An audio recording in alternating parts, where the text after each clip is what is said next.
Olá, pessoal! Sejam muito bem-vindos. Sabe, já passou pela cabeça como algumas tradições cristãs estruturam toda a jornada da humanidade, desde o perigo até a salvação? Pois é, hoje a gente vai mergulhar a fundo exatamente nisso, o plano de salvação. Vamos usar alguns textos bem importantes da tradição reformada para entender a lógica e o passo a passo dessa história. E para guiar nossa análise, vamos usar uma imagem bem forte, uma metáfora central, a de uma pessoa que naufragou. Pensem só, essa imagem de estar perdido, à deriva, no meio de uma tempestade violenta, segundo esses textos, é exatamente assim que a humanidade se encontra. Ok, então vamos para o começo de tudo, a origem dessa tempestade. A primeira parte desse mapa, digamos assim, foca em definir o problema. Afinal, qual é a natureza dessa crise existencial que a metáfora do naufrágio quer nos mostrar? É que antes de falar em resgate, essa linha de raciocínio faz questão de dar um diagnóstico preciso do problema. Qual é exatamente a natureza dessa tempestade que a humanidade toda está enfrentando? E a narrativa começa com um contraste muito forte, olha só. De um lado, a gente tem o estado original, um estado de harmonia, de comunhão total com Deus. E do outro, do outro lado está o estado atual, uma queda, um mergulho numa condição de pecado, de miséria, onde aquela comunhão simplesmente se perdeu. O conceito-chave que explica essa virada é o chamado pecado original. E é importante entender, ele não é visto como um simples erro, um deslize, mas como uma corrupção que atinge a raiz da natureza humana. E o resultado disso? Uma incapacidade total de, por conta própria, se voltar para Deus.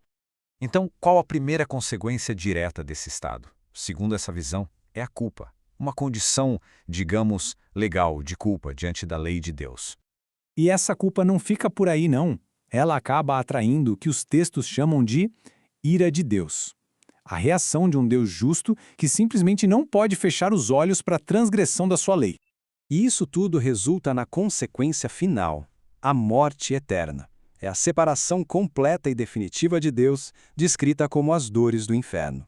Aqui, na nossa metáfora, é o fundo do poço. O náufrago está prestes a afundar de vez. Mas é bem aqui, nesse ponto de tensão máxima, de desespero total, que a história dá uma virada espetacular. A gente sai do problema para começar a enxergar a solução divina.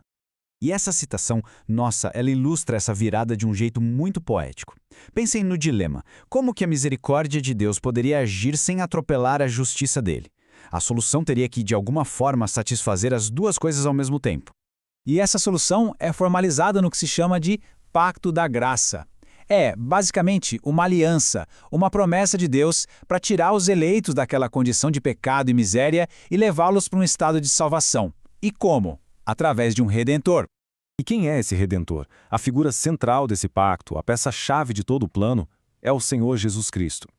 E é interessante que a sua natureza dupla, ser ao mesmo tempo Deus e homem, é vista como algo absolutamente essencial para o sucesso dessa missão de resgate. Então, o que esse Redentor fez? A obra dele é toda descrita em termos de substituição. Ele cumpriu a lei perfeitamente, algo que ninguém conseguiu. E o ponto crucial, ele se ofereceu como um sacrifício único para pagar a dívida do pecado. Com isso, ele satisfez completamente as exigências da justiça divina e reconciliou a humanidade com Deus. Ok, mas como é que essa redenção, que aconteceu lá atrás na história, se aplica a um indivíduo hoje? Bem, a estrutura que estamos vendo descreve um chamado bem específico, que exige uma resposta. Para escapar daquela ira de Deus que a gente falou e para receber a salvação, duas atitudes são vistas como indispensáveis: a fé em Jesus Cristo e o arrependimento para a vida. Agora, olha que interessante essa definição de fé. Não se trata só de acreditar com a cabeça. É uma graça, um presente, que faz com que a pessoa receba e confie somente em Jesus Cristo para ser salva.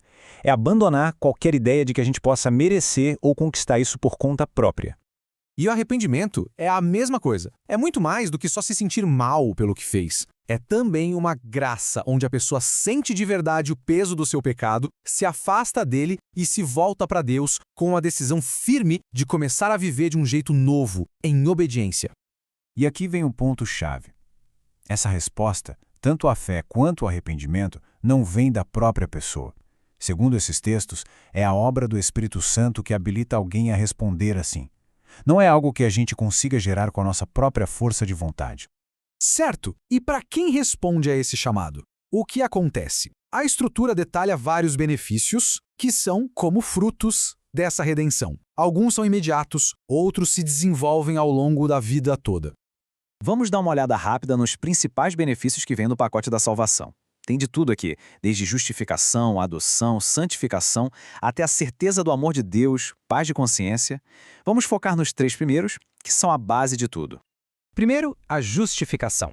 Pensem nisso como um ato legal que acontece num instante. É um ato da livre graça de Deus, onde Ele simplesmente perdoa todos os pecados e aceita aquela pessoa como justa. Mas justo com base em quê? Apenas pela justiça de Cristo que é recebida pela fé. Não tem nada a ver com o mérito da pessoa. Isso aqui nos ajuda a entender perfeitamente a diferença para a santificação. Se a justificação é um ato que muda o nosso status legal diante de Deus, a santificação é a obra contínua que muda quem a gente é por dentro. É um processo que dura a vida toda, em que a pessoa é renovada, se tornando cada vez mais parecida com a imagem de Deus. E no fim das contas, para onde tudo isso está nos levando? A gente chega agora na parte final dessa estrutura, o resultado de tudo isso, o destino eterno. E a conclusão, mais uma vez, é apresentada com um contraste bem forte. 2 destinos finais eternos. De um lado, o destino dos justos, que vão para a glória, e no fim, para a vida eterna. Do outro, o destino daqueles que não conheceram a Deus nem obedeceram o Evangelho. A resposta dada em vida é o que determina o destino final. E com isso, a gente volta para a nossa imagem do começo. A salvação é exatamente isso: ser resgatado por um navio, que é Cristo, no meio de um oceano tempestuoso. Todo esse plano complexo pode ser resumido nessa imagem simples e poderosa.